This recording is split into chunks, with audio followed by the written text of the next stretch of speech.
नमस्कार प्रिय विद्यार्थियों, आप सभी का online study point all subject में स्वागत है। आज हम लोग गोरखपुर विश्वविद्यालय के अंतर्गत जो बीए सेकेंड सेमेस्टर का शिक्षा शास्त्र का पेपर हुआ है उसके प्रश्न पत्र को सॉल्व करेंगे, जिसका कोड है EDU 102F। ठीक है, EDU 102F इसका कोड है। तो चलिए आप लोग मिला करके बताइए कितना प्रश्न आप लोगों के सही हो रहे हैं। देखते हैं। पहला प्रश्न है NEP 2020 में पूर्व प्राथमिक शिक्षा को नाम दिया गया है। तो पूर्व प्राथमिक शिक्षा को नाम दिया गया है फाउंडेशन स्तर। ठीक है, तो पहले का सही हो जाएगा बी, फाउंडेशन स्तर। दूसरा प्रश्न है राष्ट्रीय शिक्षा नीति 2020 में किस पाठ्यक्रम को समाप्त कर दिया गया है। तो राष्ट्रीय शिक्षा नीति 2020 में एमफिल को समाप्त कर दिया गया है। तो सही ऑप्शन हो जाएगा सी, दूसरे का सी हो जाएगा, एमफिल को समाप्त कर दिया गया है। तीसरा प्रश्न है राष्ट्रीय शिक्षा नीति में किस कक्षा से कौशल विकास पाठ्यक्रम शुरू किया जाएगा। तो क्लास 6 से कौशल विकास पाठ्यक्रम शुरू करने का योजना है। तो क्लास 6, ऑप्शन बी सही हो जाएगा। अगला प्रश्न, चौथा नंबर प्रश्न है स्कूली शिक्षा के लिए राष्ट्रीय पाठ्यचर्या की रूपरेखा तैयार की जाती है। तो यह NCERT द्वारा तैयार की जाती है। चौथे का ए सही हो जाएगा, NCERT। पांचवा प्रश्न है माध्यमिक शिक्षा की मुख्य समस्या क्या है। तो माध्यमिक शिक्षा की जो मुख्य समस्या है अनुपयोगी पाठ्यक्रम, अनुशासनहीनता की समस्या, उद्देश्यहीनता, सभी हो जाएगा। पांचवे का डी, उपयुक्त सभी। 6 नंबर प्रश्न है प्राथमिक शिक्षा की समस्या क्या है। तो भाषा की समस्या, प्रशिक्षित अध्यापकों का अभाव, आर्थिक समस्या, इसका भी उपयुक्त सभी हो जाएगा। 6 का डी, उपयुक्त सभी। 7वां नंबर प्रश्न है प्राथमिक शिक्षा में अवरोधन है। तो एक ही कक्षा में बार बार फेल होना प्राथमिक शिक्षा में अवरोधन है। तो 7वें का ए सही हो जाएगा, एक ही कक्षा में बार बार फेल होना। 8 नंबर प्रश्न प्राथमिक शिक्षा प्रारंभ होती है। तो प्राथमिक शिक्षा जो प्रारंभ होती है बाल्यावस्था में होती है। 8 का बी हो जाएगा, बाल्यावस्था। 9 नंबर प्रश्न निम्न में से उच्च शिक्षा की समस्याएं कौन है। तो पुराना पाठ्यक्रम, संकाय की कमी, उद्देश्यहीनता, तीनों हैं। तो डी ऑप्शन सही हो जाएगा, 1, 2 और 3। डी ऑप्शन सही हो जाएगा, 1, 2 और 3। 10 नंबर प्रश्न है आधुनिक पूर्व प्राथमिक शिक्षा का जन्मदाता किसे माना जाता है। तो पूर्व प्राथमिक शिक्षा का जन्मदाता जो माना जाता है फ्रोबेल को माना जाता है। 10 का ए सही हो जाएगा, फ्रोबेल। 11 नंबर प्रश्न ECCE संबंधित है। तो पूर्व प्राथमिक शिक्षा से संबंधित है। ECCE पूर्व प्राथमिक शिक्षा, प्राथमिक से पहले जो शिक्षा दी जाती है। 11 का सी हो जाएगा। 12 पूर्व प्राथमिक शिक्षा में किस भाषा में अधिगम सामग्री की आवश्यकता होती है। तो मातृभाषा में, पहले मातृभाषा में शिक्षा दी जाती है। 12 का ए हो जाएगा, मातृ शिक्षा, मातृभाषा। 13 नंबर प्रश्न है गांधी जी के बुनियादी शिक्षा योजना का प्रतिपादन किया गया था। तो यह 1937 में किया गया था। 13 का सी ऑप्शन से हो जाएगा, 1937। 14 नंबर प्रश्न वर्धा योजना का मुख्य उद्देश्य था। तो वर्धा योजना का मुख्य उद्देश्य अनिवार्य एवं निःशुल्क शिक्षा, गतिविधि आधारित शिक्षा पर बल, शिल्प कार्य के द्वारा आत्मनिर्भरता। 14 का डी से हो जाएगा, उपयुक्त सभी था ये। 15 नंबर प्रश्न स्वतंत्र भारत में उच्च शिक्षा में सुधार हेतु सर्वप्रथम किस आयोग का गठन किया गया था। तो स्वतंत्र भारत में उच्च शिक्षा के सुधार हेतु राधा कृष्णन आयोग का गठन किया गया था। विश्वविद्यालय आयोग या राधा कृष्णन आयोग। 15 अगस्त 1947 को भारत आज़ाद हुआ और 4 नवंबर 1948 को यह गठन हुआ था। 15 का सी सही हो जाएगा। 16 नंबर प्रश्न विश्वविद्यालय शिक्षा आयोग 1948-49 का अध्यक्ष कौन थे। तो राधा कृष्णन जी थे। ठीक है, 16 का बी हो जाएगा, राधा कृष्णन जी। 17 नंबर प्रश्न शिक्षा तथा राष्ट्रीय विकास के नाम से प्रतिवेदन प्रस्तुत किया था। तो शिक्षा तथा राष्ट्रीय विकास के नाम से प्रतिवेदन कोठारी आयोग द्वारा किया गया था, कोठारी आयोग। ऑप्शन बी हो जाएगा 17 का। 18 नंबर प्रश्न बहुउद्देशीय विद्यालयों की सिफारिश की थी। तो बहुउद्देशीय विद्यालयों की सिफारिश माध्यमिक शिक्षा आयोग या मुदालियर कमीशन ने किया था। ऑप्शन ए सही हो जाएगा, 18 का ए।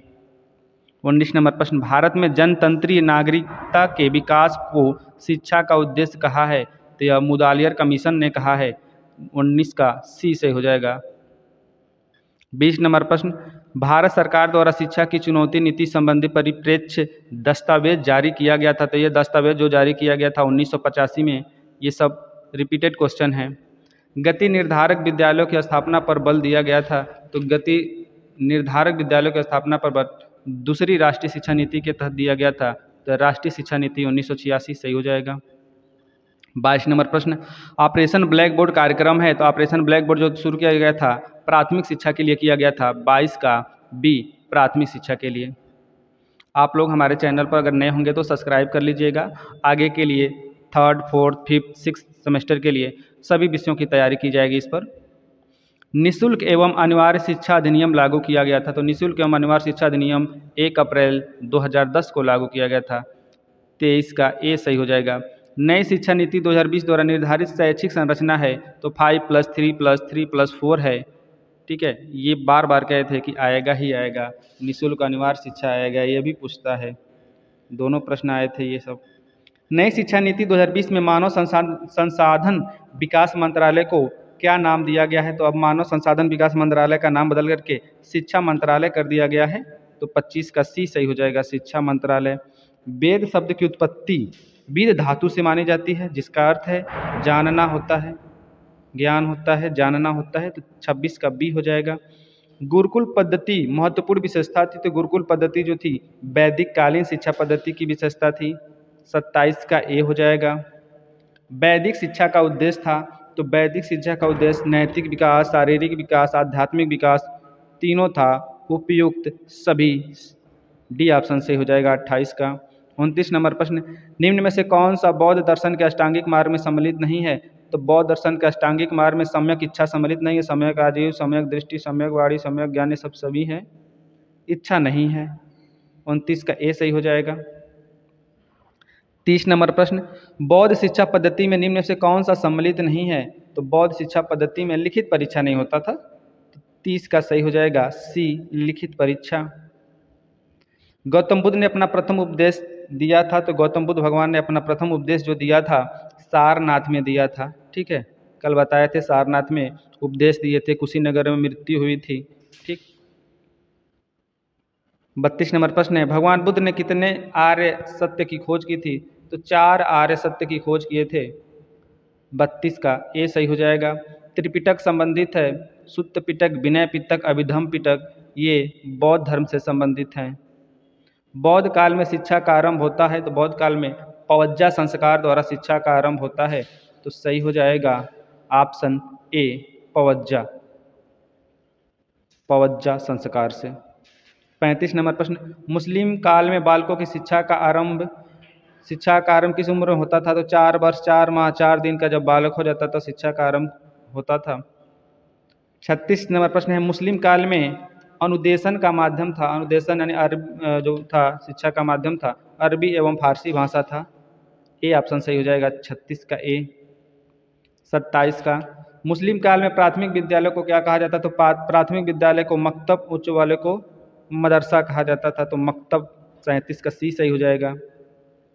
38 नंबर प्रश्न, मुस्लिम कालीन शिक्षा में आलिम की उपाधि किसे प्रदान की जाती थी।